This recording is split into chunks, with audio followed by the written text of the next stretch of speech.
ઈમાનદારીથી કરેલા કામોમાં કોઈ દી પ્રચાર ન હોય. જય વિશ્વકર્મા, કેમ છો મિત્રો?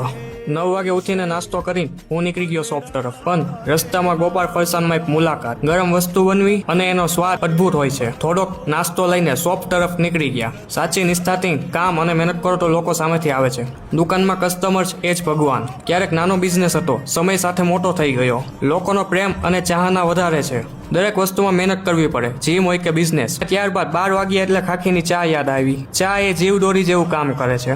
2 વાગે ઘરે આવીને બપોરનું જમણ કરીને 3 વાગે જીમમાં આવી ગયા. આજે છે બેક એન્ડ ચેસ્ટનું વોલ્યુમ ડે. સૌથી પહેલા સૂર્ય નમસ્કાર, બેક સ્ટ્રેચિંગ, પુલ અપ્સ, ટી બાર રો, ડમ્બલ્સ પુલ ઓવર, ઇન્ક્લાઇન બેન્ચ પ્રેસ. રોજ જીમ, રોજ વર્કઆઉટ, એ એક માઇન્ડસેટ છે. ત્યારબાદ રોજની જેમ દાદાના મંદિર તરફ જાવું. આ મંદિરમાં લોકો શાંતિ મેળવવા આવે છે અને એક અલગ ઉર્જા મેળવે છે. રોજના દિવસની જેમ દાદાને નમન કર્યું અને નામ જપ કર્યું. આજનો રોગ અહીંયા જ પૂરો થાય છે. હવે મારી આ કારના વ્લોગમાં